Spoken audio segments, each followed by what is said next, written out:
거꾸로교실 사회 33강입니다. 오늘은 조선시대의 신분제도에 대해서 알아보도록 하겠습니다. 교과서 150쪽입니다. 네, 33강의 내용은 조선시대 신분제도예요. 이 신분제도에 관한 내용은 그 전에도 뭐 삼국시대나 고려시대에 대해서 배울 때 한번 언급한 적이 있을 거예요. 그래서 어렵지 않은 내용이니까 같이 보도록 하겠습니다. 자, 교과서 150쪽. 자, 조선시대 사람들은 태어나면서부터 신분이 정해져 있었다. 네, 이게 중요하죠. 태어날 때부터 신분이 정해져 있었다. 그래서 바뀌지 않았어요. 조선은 양천제, 이 양천제라는 게 중요하거든요. 양천제라는 신분제도를 바탕으로 신분을 크게 양인과 천민으로 구분하였다. 자, 그래서 법적으로는 지금 두 가지 신분밖에 없어요. 양인, 그 다음에 천민. 네, 그래서 양천제라고 하거든요. 근데 이제 이 양인이 사실상은 또 세 가지로 나눠져요. 그래서 총 보면은 네 가지 신분이 나옵니다. 양인은 어떻게 나눠지냐면요. 가장 높은 양반, 친숙하죠. 그 다음에 그 중간 계급인 중인, 그 다음에 예전에 평민이라고 할 수 있는 상민, 이렇게 나눠지고요. 그래서 따라서 양반, 중인, 상민, 천민 이렇게 네 계층으로 구분되었고 신분과 계층에 따라 일상생활 모습이 달랐다고 보면 되겠습니다. 그래서 양반은 예전에 뭐라고 볼 수 있냐면 귀족이라고 볼 수 있겠죠. 네, 귀족. 이 중인도 마찬가지로 귀족에 조금 속한다고 보면 되고요. 이 상민이 이제 예전에 배웠던 평민이라고 보면 되겠습니다. 그 다음에 천민은 그 전에도 이제 뭐 천민이라고 했죠. 다시 말하면 뭐 전에는 삼국시대에서는 노비라고도 했고요. 네. 그래서 이 조선시대에는 양천제라고 신분제도를 딱 정해놓고 이 양인이 다시 세 개로 나눠져서 양반, 중인, 상민으로 됐다는 거. 자, 그러면 이 양인에 대해서 조금 더 알아보도록 하겠습니다. 자, 그 중에 가장 높은 양반은요. 먼저 첫 번째는 관리가 돼서 나랏일에 참여할 수 있었다라는 게 중요해요. 그래서 양반, 관리가 돼서 나랏일에 참여했다. 자, 그 다음에 땅과 노비를 가졌고 자신의 땅을 농민에게 빌려주기도 했다. 자, 빌려준 대가로 뭘 받았을까요? 그렇죠. 농민이 농사를 해가지고 쌀을 수확하면 그것의 많은 부분을 또 이렇게 양반이 자기 것으로 받았겠죠.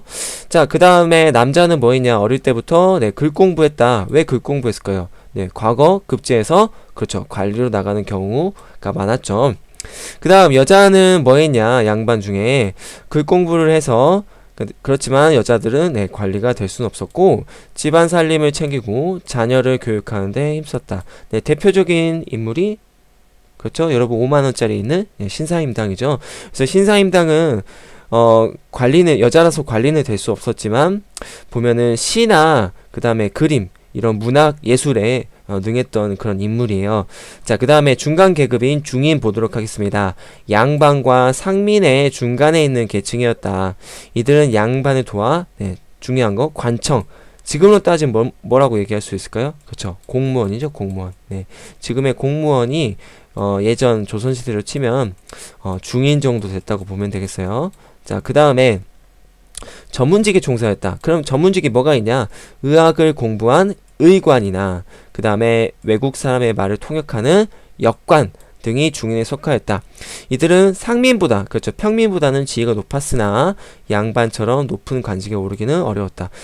어떻게 보면 이제 그 요즘 시대에는 지금 뭐 공무원이나 의사나 그 다음에 이런 통역관 그렇죠. 외교관이나 그 다음에 또 뭐가 있죠? 네, 이런 법관들이 지금은 굉장히 높은 좋은 직업군에 속한다고 볼 수 있잖아요. 공부 잘하는 사람들이 이렇게 되는 직업 중에 하나잖아요. 쉽게 얘기해서 그렇지만 이제 또 시대가 이렇게 바뀌어서 이렇게 변한 거라고 보면 되겠죠. 예전에는 이런 전문직들이 중간 계급에 속했다는 거.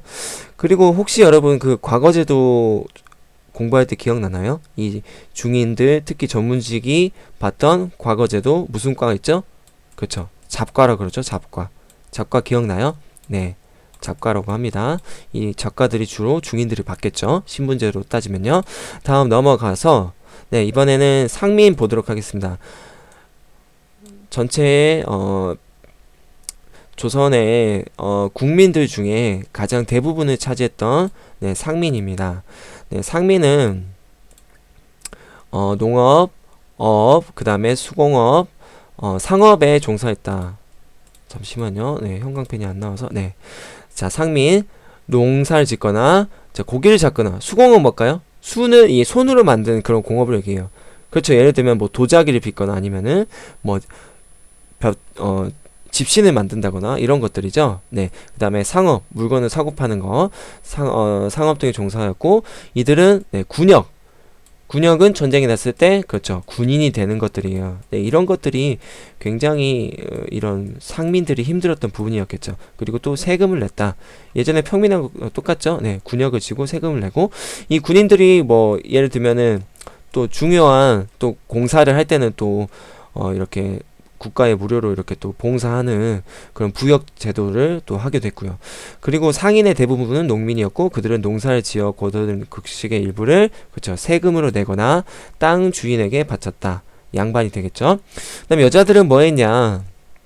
집안일 하면서 또 농사도 하면서 뭐 옷감 짜기도 했다. 그 다음에 이 교과서에는 조금 사실 잘못 나왔어요. 이 문단이 그 외에 여기서부터는 이 천민 쪽 가야 되거든요. 네, 그 다음 마지막 천민 보겠습니다. 천민은 최하층 신분으로 대부분은 노비였다. 그 노비는 나라와 개인의 그렇죠 재산 물건처럼 여겨졌다. 주인을 위하여 여러 가지 일을 했다. 그리고 이 조선시대 대표적인 천민 물론 노비 말고도 뭐가 있냐면 그렇죠. 백정, 그 다음에 광대, 무당, 기생 등이 있습니다. 이게 천민이에요. 지금 문단이 상민 쪽으로 가 있어서 마치 얘네들 상민처럼 보이는데 교과서가 이건 잘못 나와 있어요. 천민, 대표적인 천민은 노비, 그 다음에 가축, 예를 들면 소나 돼지고기를 잡는 백정, 그 다음에 지금으로 따지면 연예인에 속하는 광대, 그렇죠? 그 다음에 점을 보는 무당, 그 다음에 술집에서 일하는 기생, 이런 것들이 천민에 해당된다 보겠습니다. 그 다음에 마지막으로 그 양반과 그 다음에 상민의 이런 의식주에 대해서 비교한 부분이 나와요. 자, 한번 볼까요? 자, 양반의 집은 이렇게 삐까뻔쩍하게 기와집에서 살고 그 다음에 일반 상민들은 이런 초가집에서 산다. 그 다음에 양반의 옷차림은 화려했지만 그 다음에 상민의 옷차림은 수수했다. 그 다음에 양반들은 이렇게 쌀밥으로 이루어진 아주 진수성찬을 먹었지만 상민들은 잡곡밥에 평범한 반찬 가지수가 몇 개 안 되죠. 이런 밥을 먹었다. 자, 선생님이 정리한 걸로 빨리 또 마무리해 보겠습니다. 자, 조선시대 신분제도는 양천제다. 양인하고 천민이다. 자, 이거는 신분제도는 태어날 때부터 정해져 있었고요. 그 다음에 법적으로는 이렇게 두 가지 신분밖에 없었지만은 이 양인이 여기 그림에서 보다시피 세 가지로 또 나눠져요. 양반, 중인, 상민 이렇게 세 가지로 나눠졌고 그 다음에 아예 다른 최하층 계급 선민이 있었다. 자, 양반, 중인, 상민, 천민. 다시 한번 보겠습니다. 양반은 남자는 글 공부하고 관직에 나아갔고 나란 일에 참여했다. 여자는 뭐 글 공부는 했으나 관직에 못 나왔고 집안 살림 그 다음에 자녀 교육했다. 양반은 땅과 노비를 가졌고요. 그 다음에 자신의 땅을 농민에게 빌려줘서 경제력을 갖췄다. 중인 보겠습니다. 중간계층이에요. 어디? 양반하고 상민의 중간계층. 의학을 공부하는 의관이나 통역하는 역관이 중인 계급에 속했고요. 그 다음에 이 중인은 관청에서 일하는 지금으로 따지면 공무원이나 아니면 전문직에 종사했습니다. 그래서 이들은 과거 시험 잡과를 봤죠. 양반처럼 높은 관직에는 오르지 못했어요. 상민보다는 높은 계급이었지만 높은 관직에는 오르지 못했다. 그 다음 상민, 농업, 어업, 수공업, 상업이었다. 대부분 농민이었고요. 거둔 곡식은 농사를 지어서 세금 또는 땅 주인에게 바쳤고 이들은 참 안타까운 게 군역이나 세금의 의무가 있었다. 다시 말하면 이 상민이 군인이라고 보면 돼요. 전쟁 나가면 이 상민들이 생업을 잠시 중단하고 다 전쟁에 참여했다고 보면 되겠어요. 그 다음에 여자는 집안일, 농사, 옷감짜기 등이 있다. 자, 천민 최하층 신분이고요. 대부분 노비다. 그 다음에 또 천민의 다른 종류로는 백정, 도살자, 가축을 잡는 도살자, 그 다음에 남을 웃기는 광대, 점을 치는 무당, 그 다음에 술집에서 일하는 여자, 기생 등이 있다. 나라의 재산 또는 개인의 재산, 물건처럼 여겨졌다. 천민은 이렇게 물건에 속했기 때문에 군역이나 세금의 의무가 없었고요. 간혹, 그 긴급한 전쟁 중에는 천민이 또 전쟁에 나가는 경우도 있지만 거의 군역이나 세금의 의무가 없다고 보면 되고요. 의식주 모습 양반하고 상민 비교해 볼 거예요. 양반은 화려한 옷, 쌀밥, 귀하집, 상민은 수수한 옷, 잡곡밥, 초가집. 네, 어렵지 않죠? 전에 했던 다 내용들이라서 오늘 그냥 한번 이렇게 쭉 보는 정리한 느낌으로 공부하면 되겠습니다. 자, 오늘 강의 여기까지입니다.